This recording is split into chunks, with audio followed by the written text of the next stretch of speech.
నిజంగా దెయ్యాలున్నాయా? అసలు ఉంటాయా? మనుషులు మరణించాక వారి ఆత్మలు పగ తీర్చుకుంటాయా? అంత ట్రాష్ అంటారా? కానీ 1977లో జరిగిన ఈ నిజమైన సంఘటన గురించి తెలిస్తే మీ రోమాలు నిక్కబొడుచుకుంటాయి. ఇంకెప్పుడు ఆత్మలు దెయ్యాలు లేవు అనే మాట మీ నోటి వెంట రాదు. ఒక మహిళను దారుణంగా చంపి తన ఇంట్లోని నగలు దోచుకొని ఆమె శవాన్ని కాల్చేసి ఆధారాలు లేకుండా జనాల్లో నార్మల్గా తిరిగే హంతకుణ్ణి పట్టించి ఎలా శిక్ష పడేలా చేసిందో తెలిస్తే ఎవ్వరైనా షాక్ అవ్వాల్సిందే. అయితే ఈ వీడియోలో ఆ కేసుకు సంబంధించిన పూర్తి సమాచారాన్ని అర్థం చేసుకునే విధంగా చెప్పడం జరిగింది. కాబట్టి పూర్తి స్టోరీ తెలియాలంటే వీడియోని ఎక్కడా స్కిప్ చేయకుండా చివరి వరకు చూడండి. వీడియో కూడా చాలా ఇంట్రెస్టింగ్ గా ఉంటుంది. అది 1977 చికాగో పోలీస్ స్టేషన్ కి ఒక ఫోన్ వచ్చింది.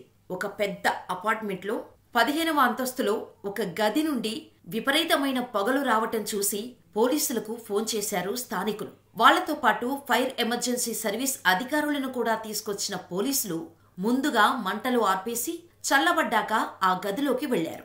ఫ్లాట్ మొత్తం మసితో నిండిపోయింది. లోపలకు వెళ్లిన పోలీసులు ఫ్లాట్లో ఎవరైనా మనుషులు ఉన్నారేమో మొత్తం వెతికి చూశారు. కానీ ఎక్కడా ఎవరూ కనిపించలేదు. తిరిగి వస్తుండగా ఒక పోలీస్ అధికారికి కాలు కింద ఏదో తగిలినట్టు అనిపించింది. వెంటనే కిందకు చూశాడు. అది ఒక మనిషి అరచెయ్యి.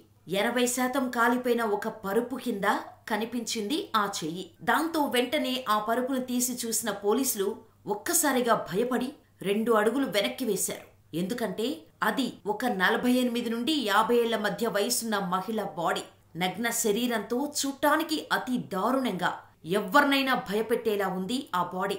సగం కాలిపోయిన ఆ బాడీని ఛాతీపై లోతుగా గుచ్చుకున్న కత్తి దారుణంగా చీల్చినట్టు క్లియర్ గా కనిపించింది ఆ పోలీసులకు. ఆ చనిపోయిన మహిళ పేరు తెరెసిటా బసా. ఆమె ఓ హాస్పిటల్లో నర్సుగా పనిచేస్తుంది. దాంతో ఆ గదిలో దొరికిన కొన్ని ఆధారాల ద్వారా తన కుటుంబ సభ్యులను పిలిపించి విచారణ చేశారు పోలీసులు. కానీ ఆ విచారణలో బసా బాగా చదువుకున్న మహిళ. అంతేకాకుండా సంగీతం అంటే ఆమెకు ప్రాణం.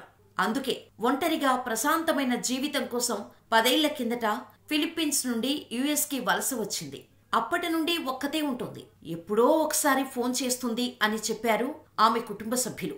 దాదాపు 2 నెలల క్రింద చివరిసారిగా మాట్లాడింది అని చెప్పారు. ఆ తర్వాత ఆమె నర్సుగా పనిచేస్తున్న హాస్పిటల్లో కూడా విచారించారు. అక్కడ కూడా పోలీసులకు కావాల్సిన సమాధానాలు మాత్రం దొరకలేదు. అయితే ఆమె బాడీ నగ్నంగా దొరకటంతో రేపనుకున్నారు అధికారులు. అయితే ఫోరెన్సిక్ వాళ్ళు ఇచ్చిన రిపోర్ట్స్ మాత్రం అందుకు భిన్నంగా వచ్చాయి. మొత్తానికి కేవలం దోపిడీ కోసం జరిగిన హత్య అని నిర్ధారించుకున్నారు.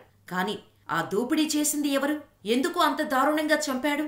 అతనిప్పుడు ఎక్కడున్నాడు అనే ప్రశ్నలకు మాత్రం జవాబులు దొరకలేదు పోలీసులకు. కానీ బసా డైరీలో ఒక నోటుని మాత్రం గమనించారు.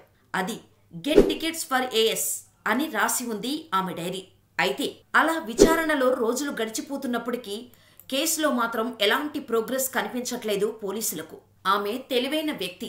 పైగా ఎవరితో ఎలాంటి గొడవలు కానీ, ఆమెకు యుఎస్ లో శత్రువులు గాని ఎవ్వరూ లేరని ఆమె సహోద్యోగులు చెప్పటం, మరియు బసా ఇంట్లో ఉన్న వస్తువులు దాదాపు అన్నీ కాలిపోవటంతో ఆధారాలు కూడా దొరకకపోవటంతో సరైన ఆధారాలు లేని కారణంతో ఆ కేసుని క్లోజ్ చేయాలని నిర్ణయించుకున్నారు. సరిగ్గా అప్పుడే కథ మరో మలుపు తిరిగింది. 4 నెలల తర్వాత ఆగస్టులో కేసుకు సంబంధించిన ప్రధాన డిటెక్టివ్ జోసెఫ్ స్టాచులకు ఒక ఫోన్ కాల్ వచ్చింది. ఆ ఫోన్ కాల్ తెరెసేటా బాసా పనిచేస్తున్న అదే హాస్పిటల్లో పనిచేసే డాక్టర్ జోస్ చువా నుండి వచ్చింది. బాసా హత్య గురించి అతని భార్య రెమీ దగ్గర కొన్ని ఆధారాలు ఉన్నాయని అతను డిటెక్టివ్ జోసెఫ్ స్టాచులాకు చెప్పాడు. దాంతో వెంటనే ఇద్దరిని స్టేషన్ కి పిలిచి విచారణ మొదలుపెట్టాడు. మీ దగ్గర ఉన్న ఆ ఆధారాలు ఏంటి అని అడిగిన అధికారులు నమ్మలేని షాక్ ఇచ్చారు జోస్ జువా మరియు భార్య రెమీ. అసలు ఏం జరిగిందో తెలుసుకునే ముందు ఈ వీడియో ఇంట్రెస్టింగ్ అనిపించకపోయినా ఖచ్చితంగా కామెంట్ చేయండి. నచ్చితే లైక్ చేయటం మరియు ఇలాంటి ఇంట్రెస్టింగ్ రియల్ లైఫ్ స్టోరీస్ కోసం మన ఛానల్ ని సబ్స్క్రైబ్ చేయటం మర్చిపోవద్దు. డాక్టర్ జోసెఫ్ ఓ రోజు తన భార్య రెమో నిద్రలో ఏదో కలవరించటం, అర్థం కాని భాషలో మాట్లాడటం, బాధతో ఏడవటం గమనించాడు. ఏదో పీడకల వచ్చిందేమో అనుకున్నాడు. కాని ఆ తర్వాత తెలిసింది అది పీడకల కాదు, తన భార్య గాఢ నిద్రలోకి వెళ్ళాక బసు ఆత్మ ఆమెను ఆవహిస్తుంది అని. రెమో నిద్రపోయాక బస మాతృభాష అయిన తగలోగులో మాట్లాడటం మొదలుపెట్టింది. అది బసానేనా అని ఆ మాటలతో అర్థం చేసుకున్న డాక్టర్ జోసెఫ్ ఓ రోజు ఆమెతో మాట్లాడే ప్రయత్నం చేశాడు. ఎవ్వరు నువ్వు అని అడిగాడు డాక్టర్ జోసెఫ్. నేను తెరిసితా బాసా, నేను మీకు హాని కలిగించను అని సమాధానమిచ్చింది ఆమె భార్య రెమో. దాంతో ఒక్కసారిగా ఆ డాక్టర్ గుండె వేగం పెరిగిపోయింది, గొంతు తడారిపోయింది. ఏం చేయాలో అర్థం కాలేదు. అదే భయంతో చచ్చిపోయావుగా, మళ్ళీ ఎందుకొచ్చావు అని అడిగాడు ఆ డాక్టర్. దానికి డాక్టర్, నాకు మీ సహాయం కావాలి. నన్ను హత్య చేసిన వ్యక్తి ఇంకా పరారీలో ఉన్నాడు. నన్ను చంపిన హంతకుడి పేరు అలన్ షోవరి అని చెప్పింది. వాడి గురించి పూర్తి వివరాలు, ఎందుకు చంపాడో కూడా మొత్తం చెప్పడంతో డాక్టర్ జోసెఫ్ కూడా షాక్ అయిపోయాడు. అయితే డాక్టర్ భార్య నిద్రలేచిన తర్వాత ఆమెకు ఏం గుర్తుండేది కాదు. దాంతో ఆ విషయం గురించి భార్యాభర్తలు ఎంత వింతగా ఉందో అంటూ మాట్లాడుకొని దానిని పీడకలగా కొట్టిపారేశారు. కొన్ని రోజులు వరుసగా అదే తంతు జరగటంతో ఓ రోజు డాక్టర్ మళ్లీ బాసాను ప్రశ్నించడం మొదలుపెట్టాడు. అప్పుడు బాసా డాక్టర్తో, మీరు పోలీసుల వద్దకు ఎందుకు వెళ్లలేదు?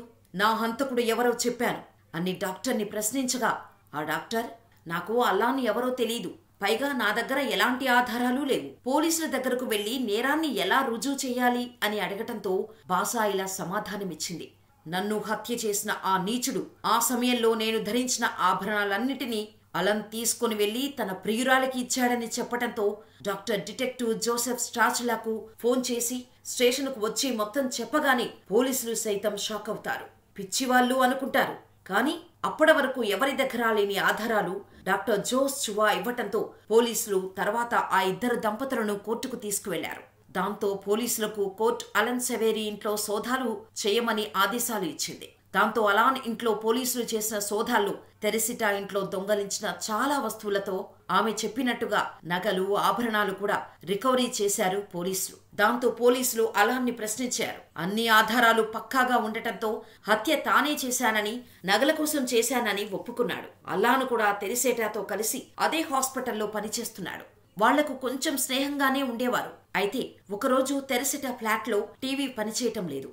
అలెన్ను వచ్చి రిపేర్ చేయమని చెప్పింది. దాంతో ఆ రోజు టీవీ రిపేర్ చేయడానికి వెళ్లిన ఆలెన్ కన్ను తెరిసిటా నగల మీద పడటంతో ఆమెను చంపి ఆమె ఒంటిపై ఇంట్లో ఉన్న నగలు అన్నీ తీసుకుని ఒంటిపై బట్టలు అన్నీ చించేసి పరుపు కింద దాచేసి ఇంటికి నిప్పు పెట్టి వచ్చేస్తాడు. అయితే పోలీసుల నివేదికల్లో అంతకుముందే అలాన్పై పలు కేసుల్లో నేరస్తుడిగా దోపిడీ కేసులు ఉన్నాయి. ఏదేమైనప్పటికీ సినిమాల్లో జరిగే సంఘటన ఇది. రియల్ గా జరిగింది అని అనుకుంటే చాలా విచిత్రంగా అనిపిస్తుంది. ఇప్పుడు చెప్పండి, నిజంగా ఆత్మలు, దెయ్యాలు ఉన్నాయంటారా, లేవంటారా? మీకేమైనా రియల్ లైఫ్ ఎక్స్పీరియన్స్ ఉంటే దానికి సంబంధించిన స్టోరీని జే మీడియా కింద ఇచ్చిన ఈమెయిల్కు పంపించండి. తర్వాత రాబోయేది మీ స్టోరీనే కావచ్చు.